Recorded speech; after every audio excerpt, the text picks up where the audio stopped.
Well, today I'm going to open up a can of worms and address a pet peeve of mine in regards to tanning, and that's whether or not to salt and how to salt if you choose to do so. Now, if you're a beginner and you've put that question into a query on the internet or looked at YouTube or gone into some of the tanning forums, the answers are going to be all over the place. Now, I've got a whole list of things here of answers that have been given, and there's only a couple that I believe are just absolutely wrong, and some of the ones that contradict each other 100% can both be right in the particular circumstance, and that varies from individual and from even the climate that you're in. So um, let's look at those. Let's look at those answers that we get about whether or not we should be salting. Should you salt? You're going to get answers like always salt, never salt. So which one's right? Well, they both are. Now, the reason that both of those answers is correct depends. If you're in a very arid climate, it's very easy to stretch out a skin and have it dry properly and quickly so that the bacteria don't get started and cause you to lose hair. Now, where I live, it's very humid, and getting a skin to dry is difficult, and I have to pay a lot more attention to it, make sure there's airflow, the temperature's right, and maybe keep fans on it. It's just too much work for me. I can salt the skin in a short little bit. I'm going to show you that later on, how I do that. And I can put them away, and I don't have to worry about them. I don't have to worry about bugs getting into them. I don't have to worry about them uh, drawing moisture back into them after I've got them dry. I'm here in Appalachia, and if you're along at least anywhere close to me, southeast coast, way too damp. It can be done, but it just takes a whole lot of care and more effort than I'm willing to put into it.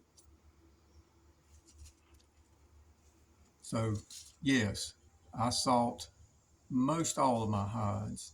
And the reason I salt them is to stop the bacterial action, because most of the time my schedule doesn't permit me to start a skin and go from A to Z and have a finished hide without having to stop at some point.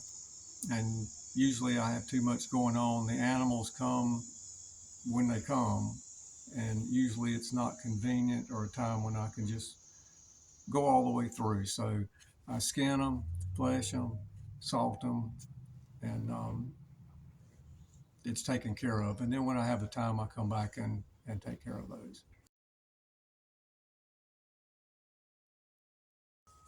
So on another note, if you can get by without salting, why would you salt? For me, I don't have the freezer space. If I had like a separate freezer or two that I wanted to run all of the time, I might would keep my skins in that, because that would be really quick. Just fold them up, roll them up, put them in plastic bags, and they'll keep a long way that like that. But I don't have the freezer space, and so that's one reason. If I salt them, I can store them, because the only reason I'm going to store hide is because I can't work on it right now, and that's the case with most of mine. The other reason why you might salt is that it can help with scraping the membrane. A lot of times when I flesh, if I know I'm going to salt, I really just get the heavy off, the big fat and meat, and then when I take them out of my container, I'll shake and rub off as much salt as I can, and I go straight to fleshing and membrane again without rehydrating. And on a lot of animals, it seems to help with that a bit. It helps you to be able to see the material that needs to come off. So that's another reason why I salt sometimes, or it's a byproduct when I do salt. And like I said before, um, the reason I salt rather than dry skins is because of the humidity here. So those are three reasons I can think of. There may be others, but those are the three primary that work for me.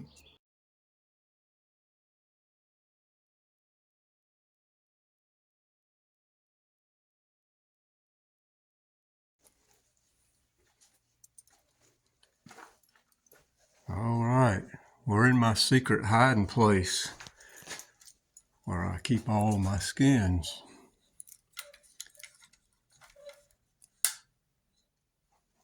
Okay, all these containers,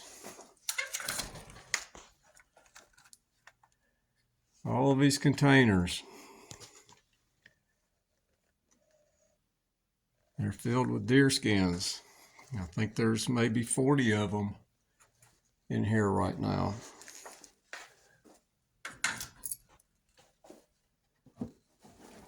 As you see, these were all wet salted,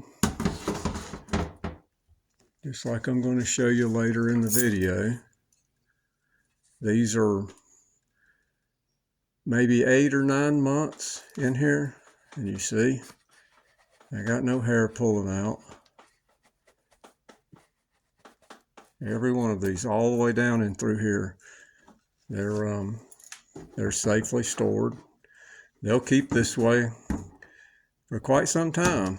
I haven't tested the limits. This is probably about as long as I've stored any, but I feel confident I could keep them in here for another couple years if I needed to. These are all non-airtight. This is where I come when I'm looking for a project. All right, let's get to it. Another thing that we hear is salt sets the hair, and I disagree with that. Salt stops the bacteria, which causes the hair to loosen. And where I'm at, like I said before, mine are wet salted. They stay damp. They never dry out.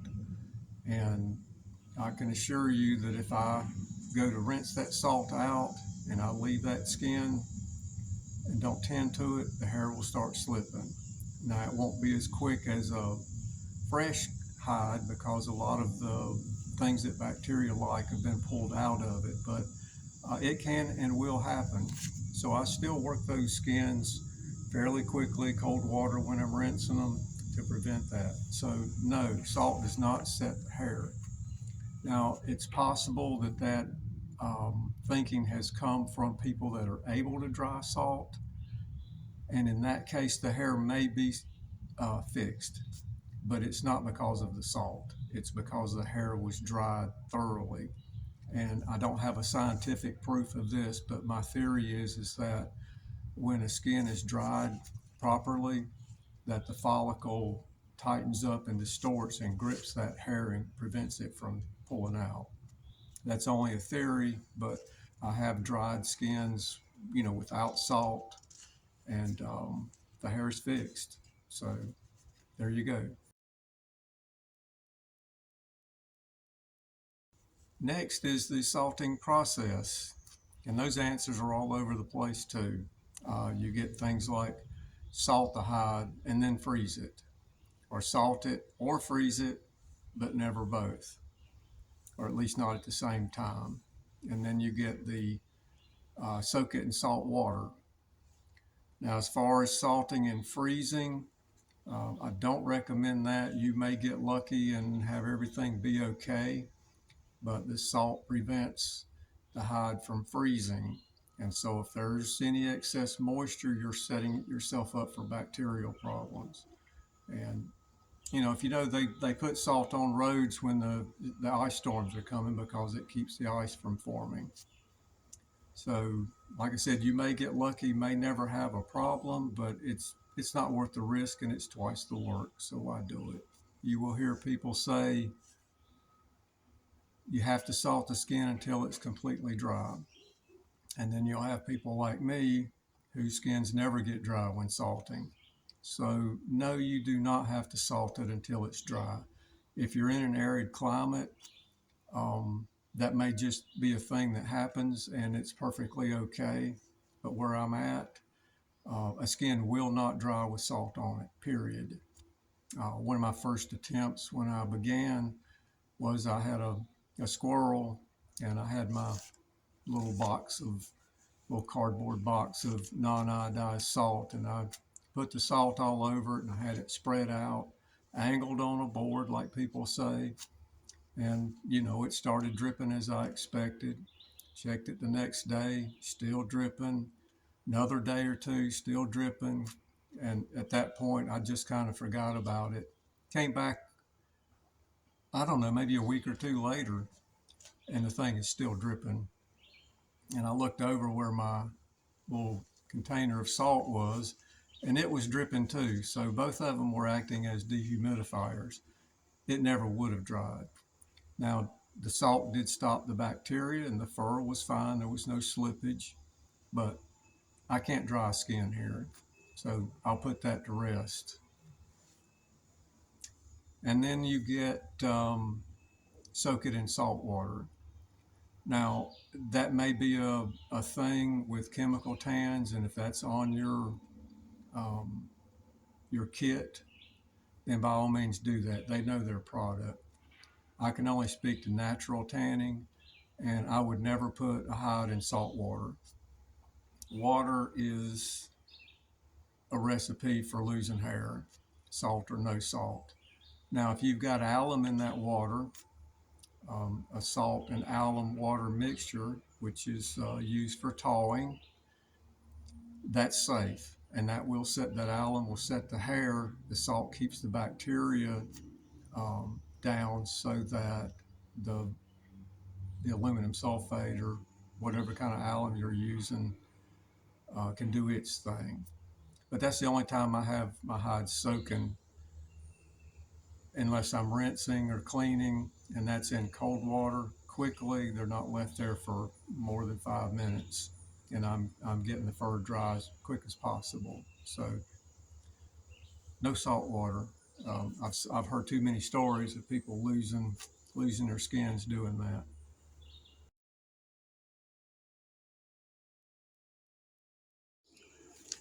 Another thing I see quite regularly is to salt your skin for 24 hours and then take that salt and dump it, scrape it off, dump it, and apply again. And I've seen that stated, maybe as many as do that 3 times. That is a waste of your time and a waste of salt. If it's properly salted, and again, I'm going to show you that here in a bit, there is no need to keep doing that. You're wasting salt, you're wasting your time. So go easy on yourself and do it one time, but do it right. If you go too light on the salt, you'll have a problem. So I think this probably started with people knowing how to tan and knowing how to use salt, but they're teaching beginners, and it's just an extra way to ensure that everything goes well if the beginner doesn't apply enough salt. That's the only thing I can guess, because I've never salted a hide twice. And at least until today, I've not had any hair slippage. Not during that process. Now, if I messed up somewhere else, that's a different story. And then the last thing is, can I reuse the salt? And I've seen some tanners adamantly express that no, you cannot, should not use the salt twice. I use my salt until it's just gone. I mean, I lose a little bit with each hide. Whatever comes off, if it's fairly clean, I'm going to put it back in my salt bucket. And if it's really wet, I'll leave it in the cardboard box and put it out in the sun, let it dry a little bit, and then store it. But a lot of my salt is stored somewhat wet. It's damp at least. Now, if I'm doing A skunk, no, I don't want to reuse that salt because I've already got one stinky hide, and if I use that salt on something else, I'm going to have multiple stinky hides. Sometimes, like with a bear, there's a lot of grease that gets pulled out, and it's maybe not the best to reuse. I have reused some of it on some similar type skins, but um, I feel more comfortable disposing of that. And this way, I don't have a lot of excess salt built up anywhere around either, because what I'm losing is what's um, just that little light coat on the outside, on the just barely clinging to the skin.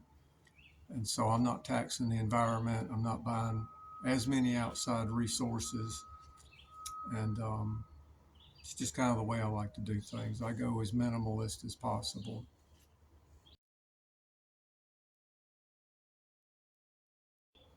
So let's get a skin out and let's do the salting process that I use.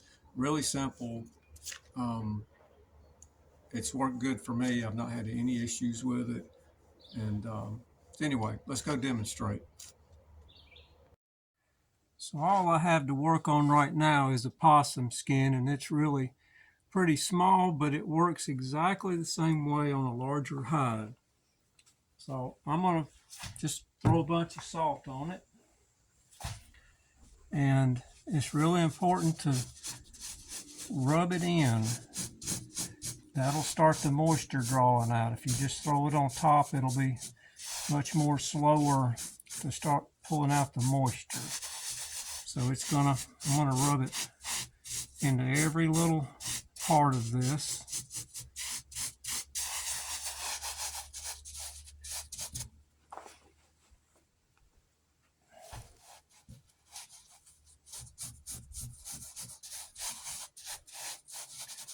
I buy my salt at a feed store, and I get the table salt for like salting a ham, that kind of thing.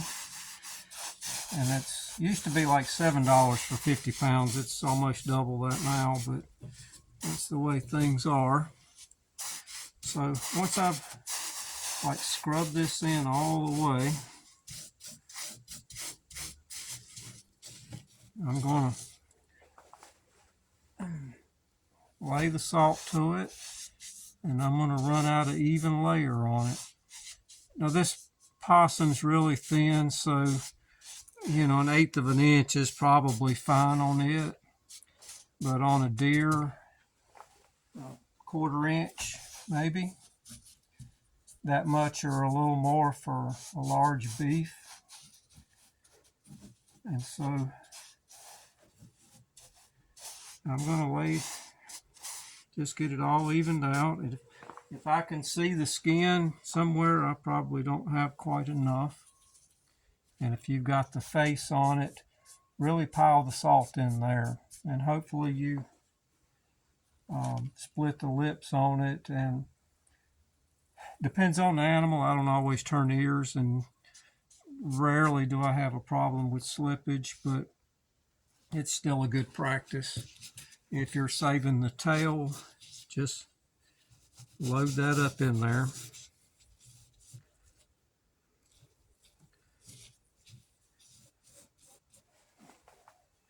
Now I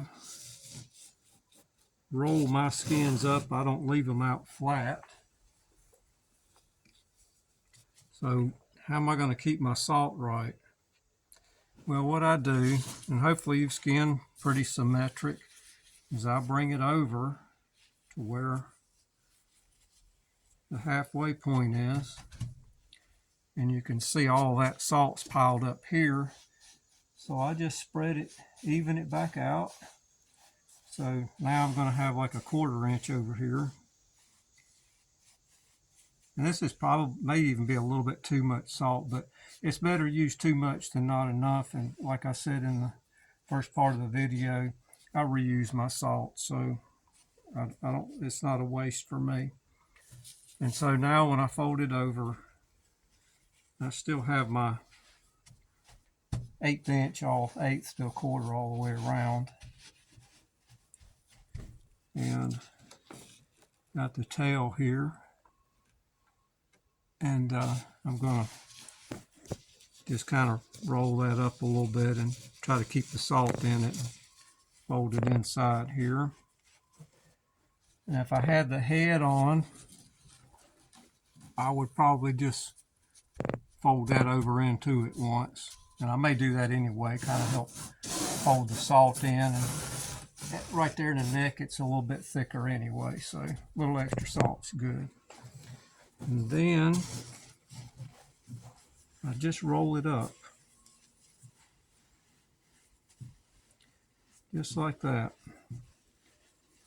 And see what I've created here in this bottom part is an open edge where all my moisture can drain out.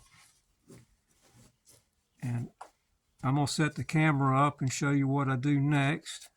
And then I'll be good for a few days. And after that, I can just pack it in one of my coolers. Now what I've done is put the possum in here with the open side down in the corner of this box. I've got two of them in here now. I've got one more to do, but you can see the box here, got it angled. Corner of it goes down into a bucket where it can drain. And I'll leave these in here maybe 3 days. Probably don't need that long. They're really thin. A deer, it's safe to do 4 or 5 days, maybe a week on a cow. You can go longer. I've got a little small calf, newborn calf. I did it 6 or 8 weeks ago, and it's still sitting in the box over top of a bucket that I just didn't get around to putting it in any of my plastic tubs. So they'll store this way for a long time until you're ready for them. Well, I hope you enjoyed this video and found something useful in it. If you did like it, please hit the like button and consider subscribing. I'm going to try to continue to do some more videos as time permits here.